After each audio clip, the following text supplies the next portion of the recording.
ka-fishing, welcome back po sa ating munting channel at Sinaida Tosa Vlog. Ngayon po yung ating ipapaliwanag ay ang paggawa ng hila-hila or bira-bira. Ito po ang isang kagamitan sa panguhuli ng isda, isang sako ng sibuyas. Ito lang mga ka-fishing, kasimple, ang pain. Tapos gagamitan naman ng sinulid. Kahit anong kulay po ng sinulid. Ito rin. Ito naman yung malaking hook. Medyo luma na. Tapos ito naman mga ka-fishing, ang kanyang pulunan. Ayan, iba ang kulay. May kulay blue, kulay puti. Tapos ito naman ay, ang tawag dito, ito naman mga ka-fishing ay tingga. Dito din isusuot. Tingnan ninyo, may butas siya. Yan, may butas siya mga ka-fishing. May butas siya, itatali yung isa. Ganyan po ang panggagawa ng panghila-hila.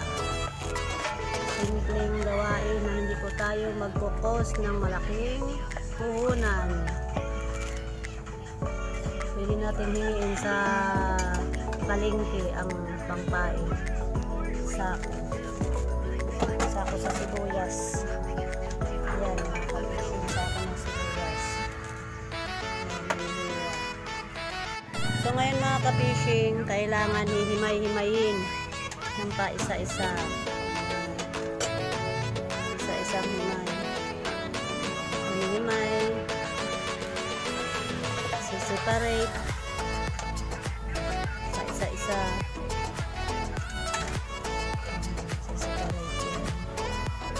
Yan ang gagawin pain. Matrabaho din ito mga ka-fishing, parang kunting tsaga para sa ating paghahanap buhay.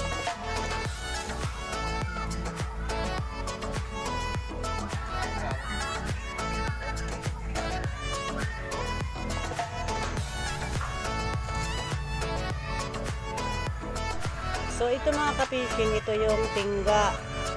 So yung tingga, pinuporma lang nila yan. Ayan, may butas sa ano, tinutunaw sa apoy. Tapos mayroon silang hulmahan, kaya ito. Pangit po siya mga ka-fishing dahil luma po yan. Pero pwede po natin itong pakinangin. Ayan, kagaya yan. Kailangan lang po itong linisin, kikiyasin. Madali lang po ito mga ka-fishing, pakikinangin. Pakinangin mo nga muna rin. Para makikita ng ating mga viewers kung paano ang pagpapakinang. Ayan mga ka-fishing, ganyan lang gagawin niya. Kanina maitim siya. Kasi luma na, ginagamit. Dati siyang gamit. Kinikiyas. Kiyas-kiyas. Kinikiyas.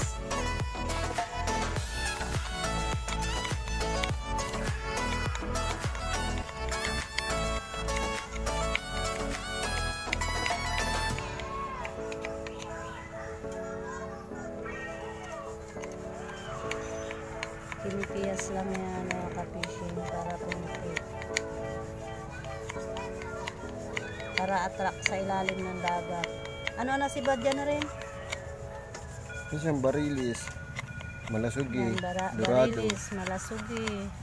Yung malalaking isda. Blue marlin. Pag talagang sinuswerte, dyan sila nasibad. Ayan, naputi na. Ang ganda na siyang tingnan, bago na naman siyang tingnan. Ang tiyaga lang talaga ang paggagawa.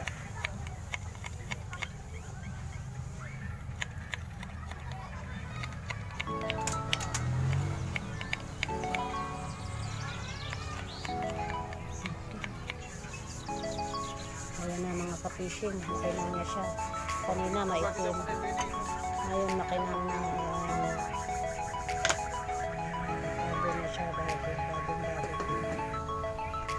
Kanina may itim, kagaya nito may itim pa. Ikiyasin din yung mga ka-fishing. Ayan na mga ka-fishing, ito yung ating hinihimay kanina. Ganito na itsura niya. Ayan, parang buhok. Tapos isusuot sa tingga.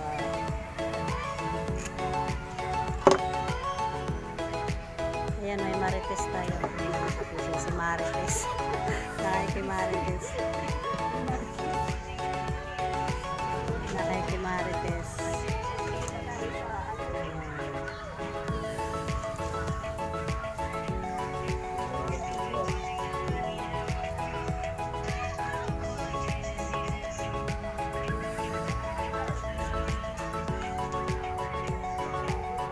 Sigarilyo yan.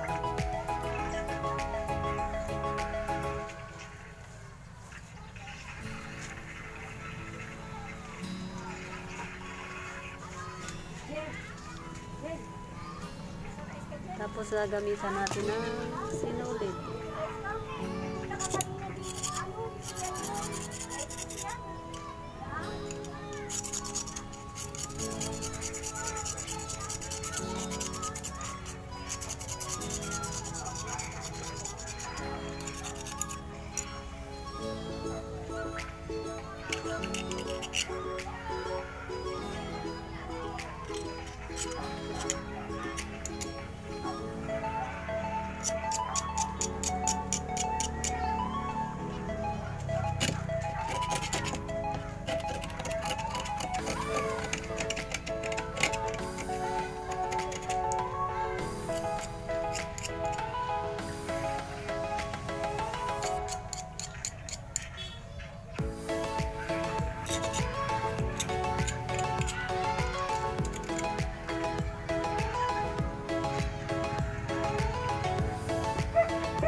So ito na yun mga ka-fishing.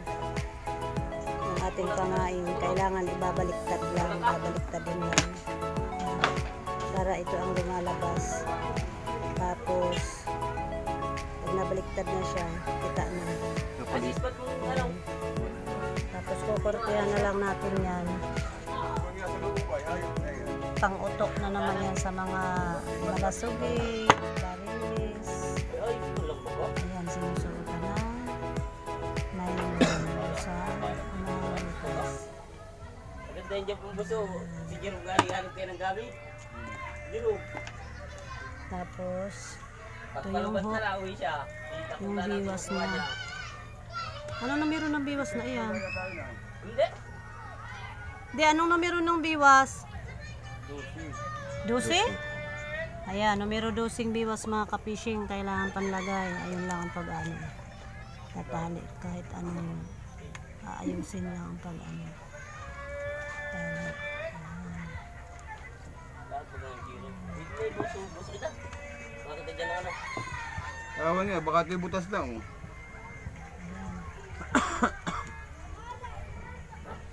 Nakita po ninyo mga ka-fishing dito sinusuot Hindi yung na. nylon. Hindi naman, may hangin oh. Sa Dati wala butas. itong hangin, ay bakta ito ay. Dito sa may butas. Tapos doon sa dulo naman yung biwas.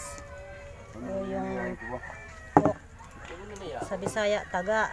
Hook, biwas. Nasaan ang kone? Yung gunting itong maliit kayo. Ayan na mga ka-fishing. Ang bilis ng galing. Mga gunting. Ito, dalawa lang talaga sila. Ay, hindi yan pwede tanggalin. Ito pala mga ka-fishing ay dalawa. Ayan, nakaano, sabit. Nandito sa dulo yung isa. Ayan.